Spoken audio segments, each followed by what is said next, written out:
Is the streak good or bad for the Miami Heat in terms of their playoff run? Well, it can't be bad. I can't imagine how somebody would actually come up with a reason to say that this is bad for their playoff run. So by default, and honestly, I don't have to be pushed that far, I'm going with this is good for them. Again, it's about habits. In the postseason, when games often come down to the last few minutes and the last few possessions and it slows down, the Miami Heat have done a complete 180 as it relates to their late game execution. I tweeted this yesterday. It came from ESPN Stats and Information. I'm sure it's even better now.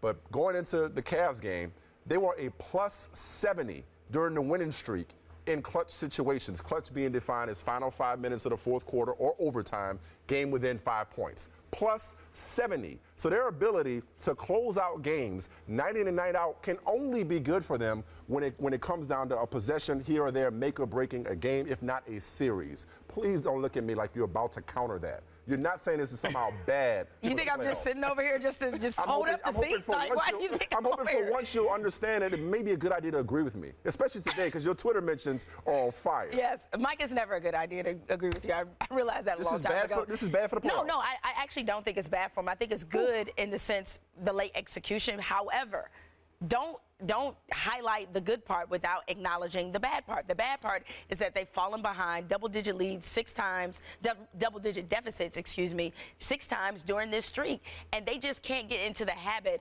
of always thinking, oh, we got this in the end, because one time you're going to think that, and, you know, the we got this is not going to be there. You're going to be facing tougher competition. And I realize that in the games that matter, clearly the Miami Heat had a checklist that, okay, we have to show Indiana they're not a threat to us. We have to show Boston. I understand that, but they can't take teams lightly. And I know in the playoffs you have a different energy level, but they can't fall into those bad habits that allowed them to fall behind in these games now. I'm sure Eric Spoelstra's trying to spit that to him in the locker room, but this is why it doesn't fly. But he's right. This is why it doesn't fly. I could understand where you're coming from about taking teams lightly and thinking we got this. Like I mentioned, they don't have a switch. They got the clapper because they got a serious switch going on. But that said, it's not like we're talking about a young, inexperienced team. We're talking about a team that has been there and done that knows that ultimately it will be judged more about what they do in June than what they do in March. They know you're not in the minority in thinking that. They understand that they didn't come there, great line earlier, not 1, not 2, not 3, talking about titles, not 24 straight. They get the big picture. But the fact that they're not forgetting the journey. They're worried about their game-to-game execution. Guess what, Jemele? You're allowed to fall behind in a basketball game. There's a reason why 2 teams are out there. It's not a crime to be on the road and for another team to actually play well because they're playing the Heat. It's okay. Well, all I know is at the end of the night they're winning. Mr. Numbers never lie. I know you better than anybody understand the difference between trends and anomalies. What they're establishing has been a trend. That's why it's more of the trend of falling behind. That's why they need to rectify that. See all that negativity? I'm going to say this. The question is it good or bad for their overall playoff run? Why did we ask that question if you guys both agree? Because I don't agree. Because I don't agree. I love how he set us up with that. This was your idea. For business. It is my idea. I see what you did there. I have some serious reservations about them trying to continue to streak. If you're playing in the regular season and you win, it's good. But normally in the NBA, when you have an 11-game lead in the Eastern Conference and you're playing at Cleveland in March and you're getting your doors blown off by 27 points, normally it's time. It's you know what, guys? We don't have it tonight. Go have a seat on the bench, ice the knees. Let's get ready for a game that matters down the stretch. That's when you need it, not right now. This is not the time to be putting it all out. When you think about the kind of effort that they're expending now, this streak started, what, February 2nd, something like that. The NBA Finals start June 6th. There's snow on the ground in the Northeast. By the time they finish, it's going to be 85 degrees. That's a long time for you to ask an NBA team, especially guys, a lot of veterans on this team, to be going all out for that stretch of time. I have some serious reservations about whether they're going to be able to turn it back on when it really matters. So, Dar, now, go ahead. You got more? No, this is fascinating. Oh, yeah.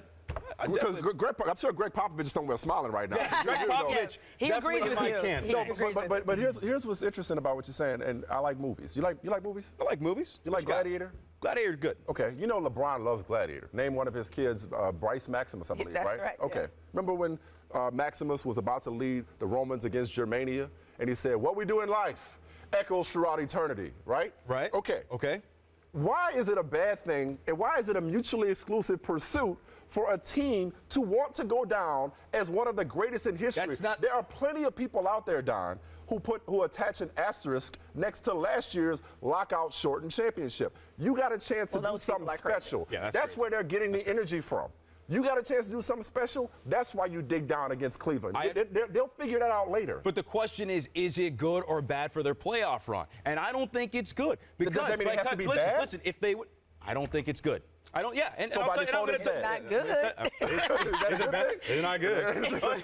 But I'm going to tell you why. Because by time, let's say they do get to 34, and you believe they're going to get to 34, okay? They get to 34, then they have 8 days left in the season. They have 5 games left, right? Okay. At that point, everybody's like, either A, shut it down, or B, continue to win as often as you can. With guys like D. Wade, we know his injury history. It's kind of like, you maybe want to ease off the minutes on that guy, right? There's a lot of guys. LeBron James playing big minutes. You may want to be careful with the cyborg. Yeah. Stop it. He's not 24. He's 28. You know when you start to get. I don't know how old the dude is. All I know he's is unreal. He doesn't what get he tired. Is. Yeah, So my point is, but I think there was a different. Are you comparing them to San Antonio? What I'm saying is that went through? coaches always talk about you can't flip the switch. Right. So if at some point you're going to rest these guys, because LeBron James didn't play the last 2 games of the season last year because they wanted to rest him. So what? You win 34, then you start saying, maybe we take the. Say they win 27 in a row, and then you start resting, and then flip the switch come playoff time. I don't like it. So what's the them. greatest single-season team in NBA history? The Bulls. 72 and 10. They didn't take a whole lot of nights off, did they? No, they They didn't. made out okay, didn't they? They did. And we remember them, don't we?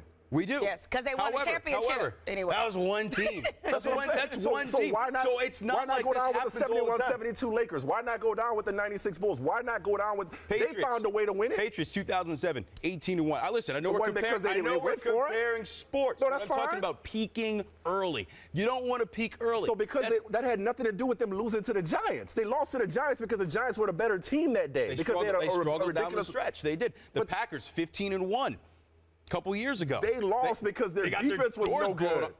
There's always an excuse why somebody loses. No, it's not an excuse. It's a fact that better teams, especially in the NBA, are more often than not going to win. So if you're telling me that because the Heat are expending this much energy, that the Knicks or somebody's going to knock them off, come on, Don. You need more people, Don. You need more people. Come on. I love how I'm alone in this. You know, when we brought this up in the meeting, I'm just easing away. Come on, let's do it. Yeah, because we knew what would happen. So I'm just easing. I mean, you're my boy, Don. I appreciate where you're coming from. You like my play cousin that owe me money.